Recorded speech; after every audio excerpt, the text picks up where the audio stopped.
Hi, I'm Dr. Joseph Marbach. At Georgian Court University, we're committed to educating the public about the importance of higher education and its impact on our communities. That's why we're proud to support the important educational programming produced by the Caucus Educational Corporation. State of Affairs with Steve Adubato is brought to you from the Agnes Veris NJTV studio at 2 Gateway. Funding has been provided by Valley National Bank, Georgian Court University, PSE&G, committed to providing safe, reliable energy now and in the future. Johnson & Johnson, NJM Insurance Group, United Airlines, and by the Port Authority of New York and New Jersey.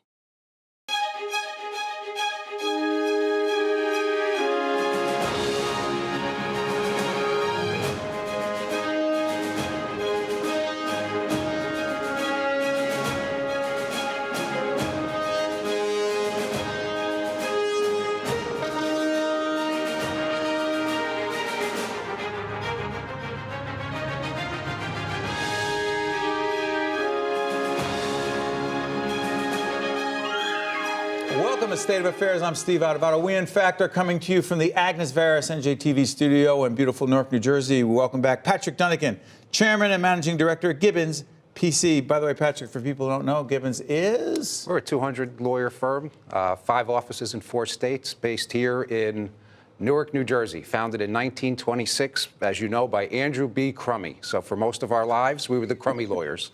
But you brand it differently. We're now the Gibbons firm, for good reason. Yeah, by the way, I've known Patrick a long time. I do some leadership coaching at his law firm, and we've known each other and talk about legal issues all the time. The state of the legal, not just profession, but the legal system, I know, broad question, state and nation. Go. Let's talk about New Jersey first. Sure. 90,000 lawyers admitted to practice here in the state of New Jersey. And the funny thing is, you need every one of them. The complex society in which we live right now requires counsel, requires you to think like a lawyer. What does that mean? You're trained in law school to think differently. Not just, take one side of the issue as you see in politics, but to look at all issues from a multifaceted perspective and then come up with solutions. So here in New Jersey, we have really hardworking lawyers doing a whole bunch of different things. You can be in government, you can be in the judiciary, you could be in a large firm like me. There are CEOs who are lawyers as well. There's CEOs. It's excellent training. And people in the media. No question about it. Most of your anchors, Steve, your colleagues, you're a PhD, but a lot of those people on TV that you see every day, they have JDs, and they're providing useful insight into what we're seeing going on in the news every single day, and we know there's a lot going on in the news. Patrick, we're here with Patrick Dunican, Steve Adubato here. This is State of Affairs. Curious, those who say, wait a minute, we already have, quote unquote, you know where I'm going, too many lawyers. Yeah. The truth is there's been a crisis in legal education for the past decade. We're not going to have enough lawyers in about 5 years. Let me give you a perspective that I share with Mark Cuban. Mark Cuban sounded a clarion call. He said, look, the STEM jobs were good to have 3 years ago. We need people who can think creatively, and that's what law school does. So you go to law school, you learn how to pull apart issues, come up with your client's perspective, right, advancing your client's rights, and then find a result, a solution. And that's what lawyers are really doing. We're driving solutions. It's solution business. Is the skill set different today for a terrific, first-rate, excellent lawyer than it was, say, 10 years ago? No, the same. A smart lawyer 10 years ago will be a smart lawyer in 20 years. Technology hasn't changed it? No, not really. Not for what we do, right? We're thinking about the problems, getting all of the facts, understanding the situation, understanding all of the nuances of a particular situation, then applying those facts to the legal rubric, whatever that is, whether it's regulation.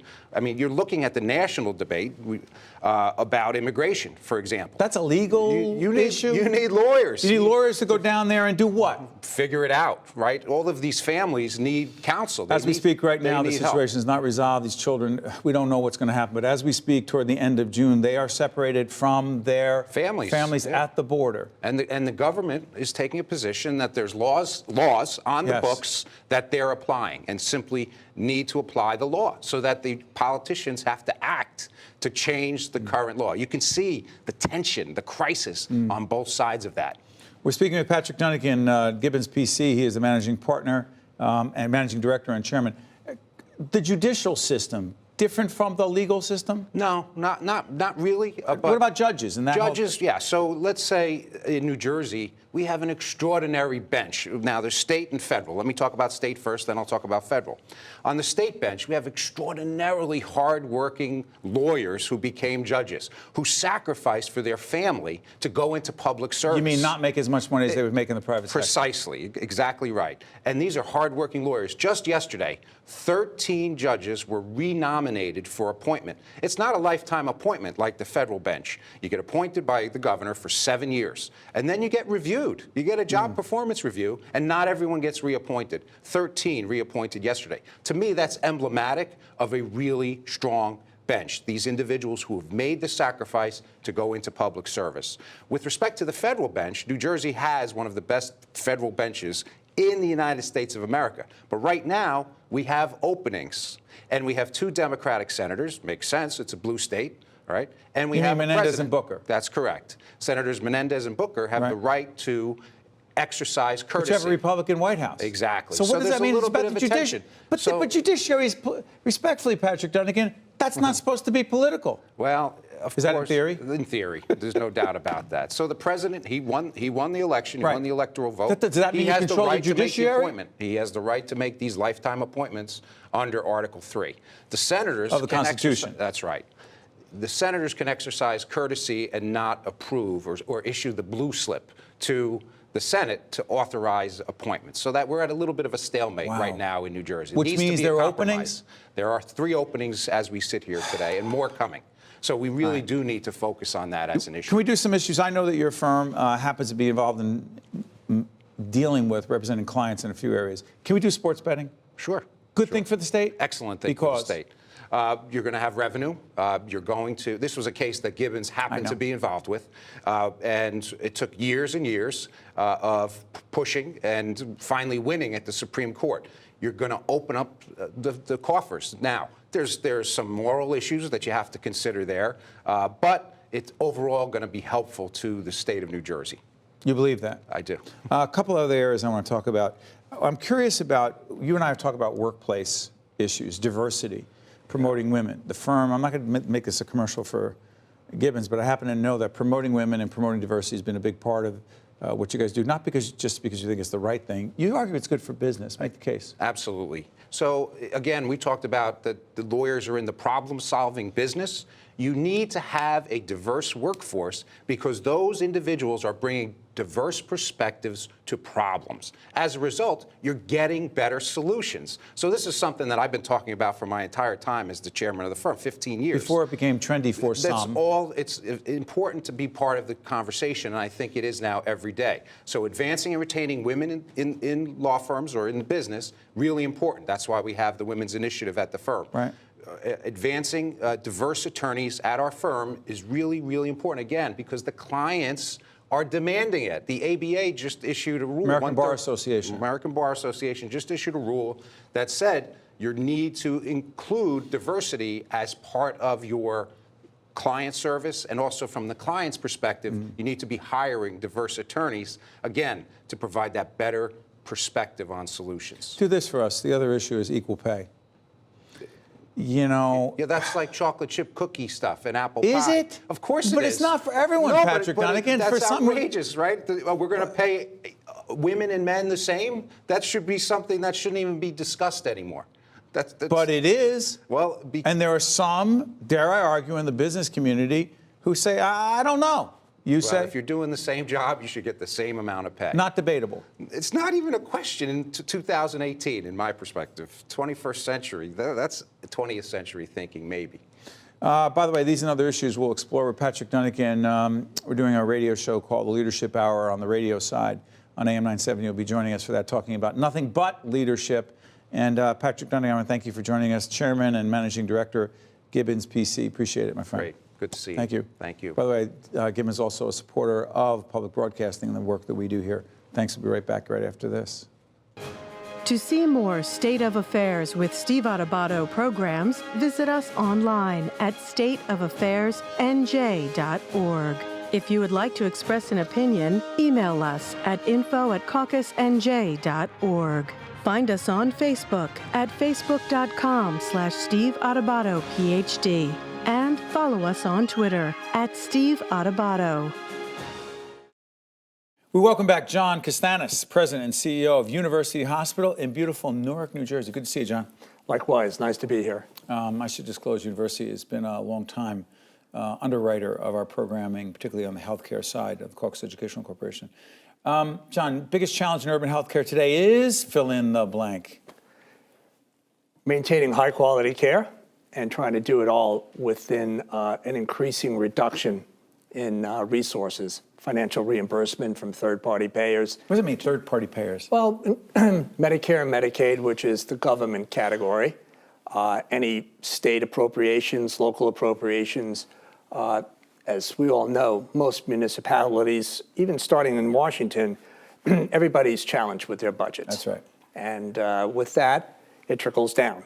And when you have a public acute care hospital, such as University Hospital in Newark, that's owned and operated by the state of New Jersey, along with the state's budgetary challenges, it trickles down to the hospital as well. So interesting. University, it's not run by the state.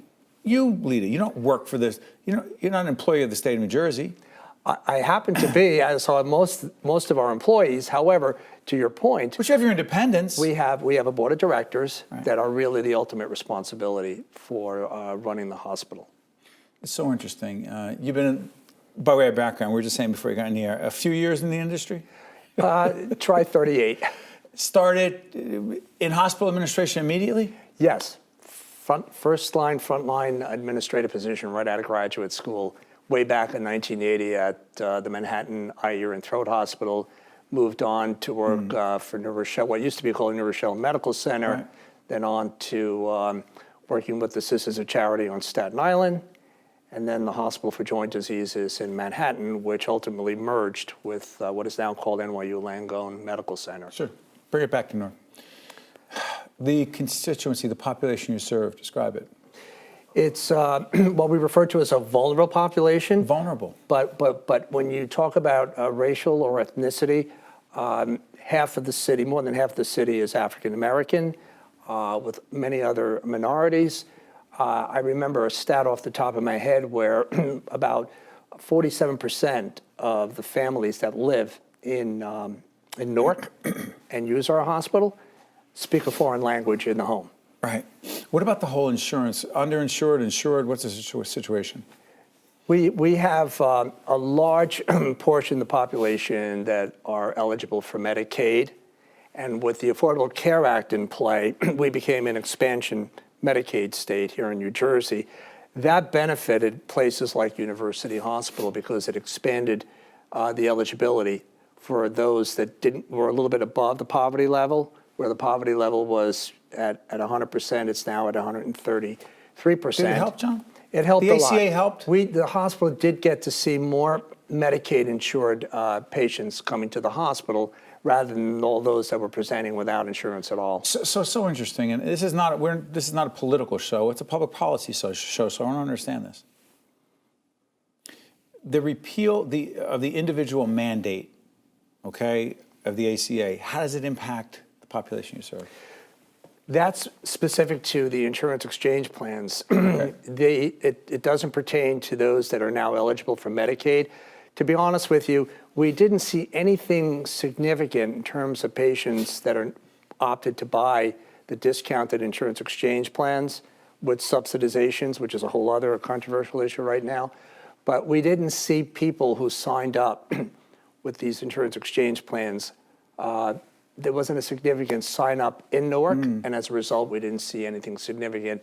But the Medicaid expansion piece was important to the hospital. The whole question of transparency, there's a lot of discussion around, you get a hospital bill, wow, look at that bill, where'd that come from? And there's an effort in the State House as we speak right now to change that whole dynamic so that there's more transparency. Explain that. I think what you're referring to, Steve, is the out-of-network issue. Does that affect university? To an extent, not too much. Again, we see a lot of government reimbursement, Medicare, Medicaid, and government subsidization.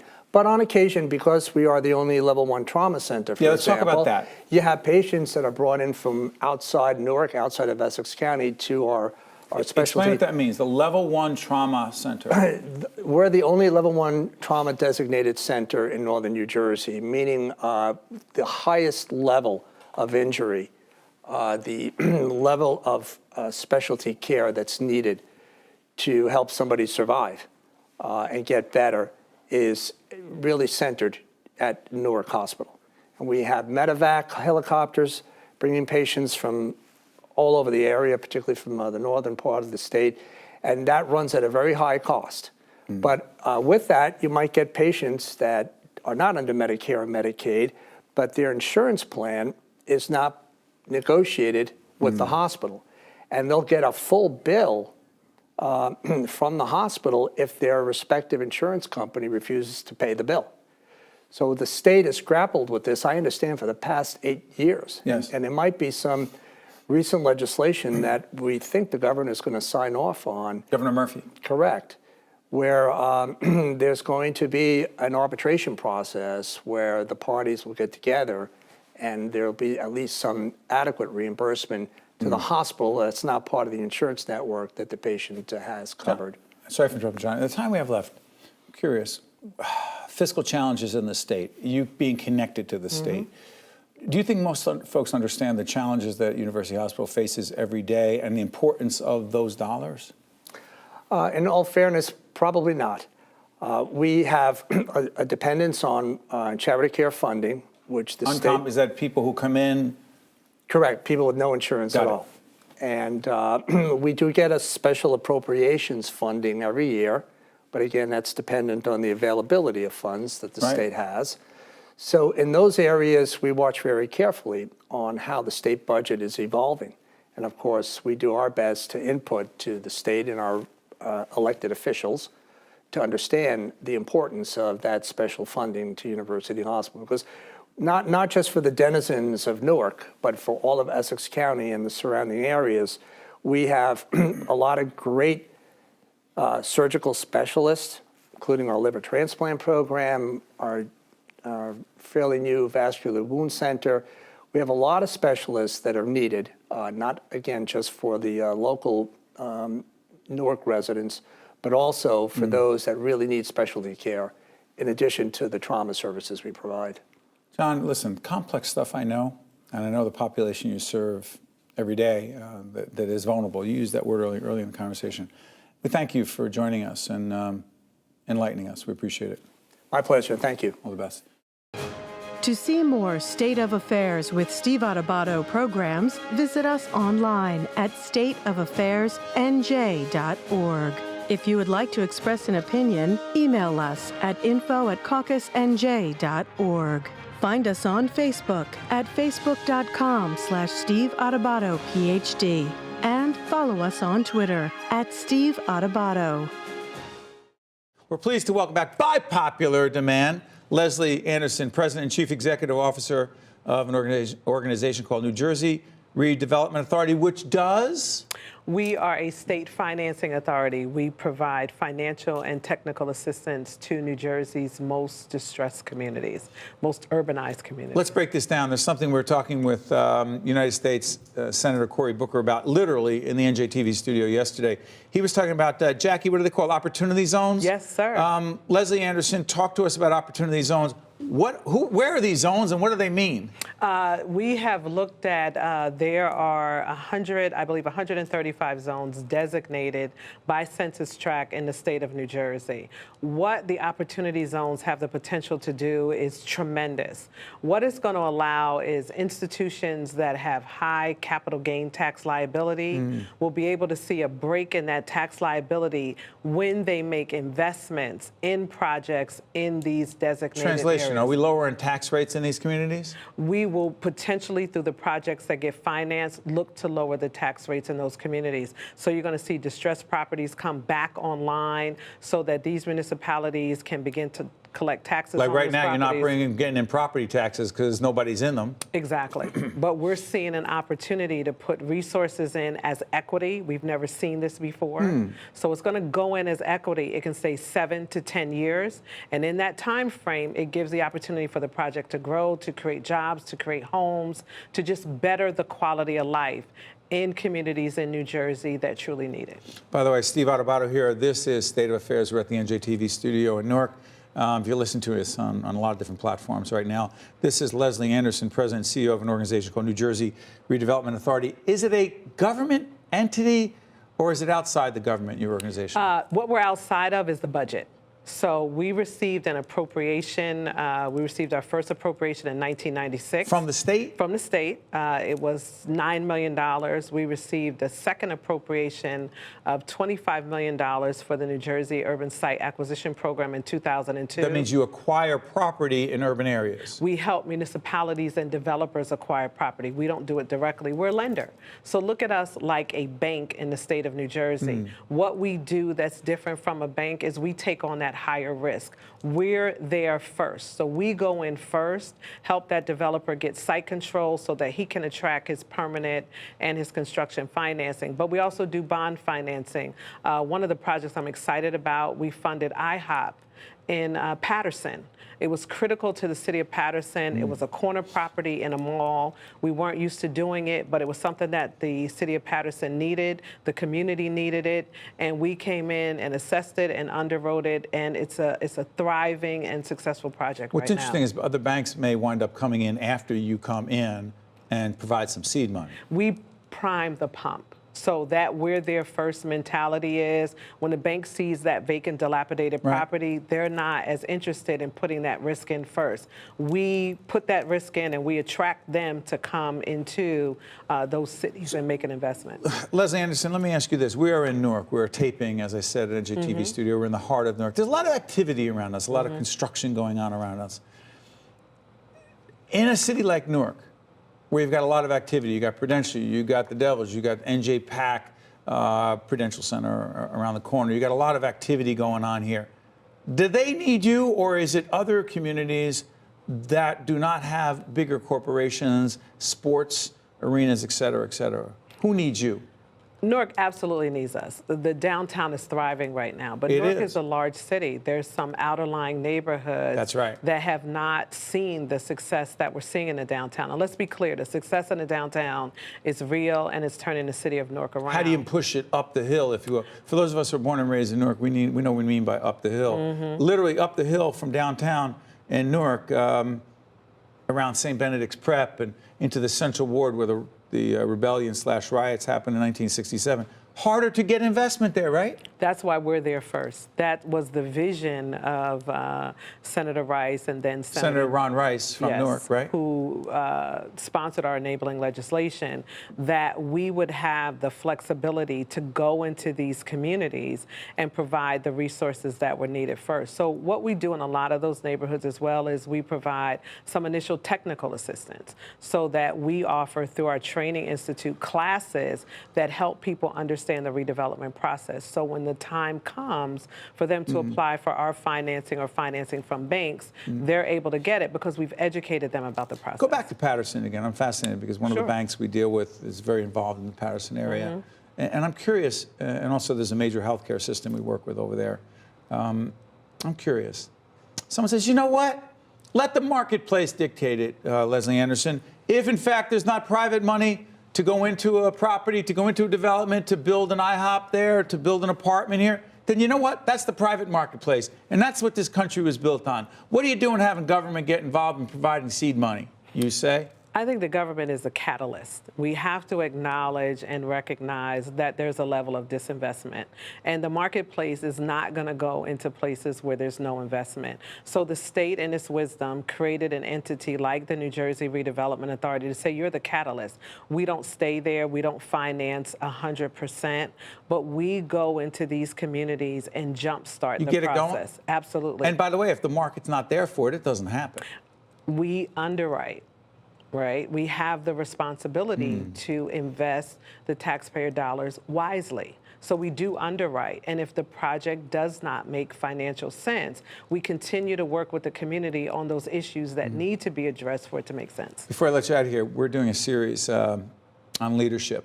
I'm fascinated by the question. You can check out our website, you'll see it. Okay. What's the biggest leadership lesson you have learned? I don't want to say particularly as a woman, but you happen to be a woman, to be a woman of color.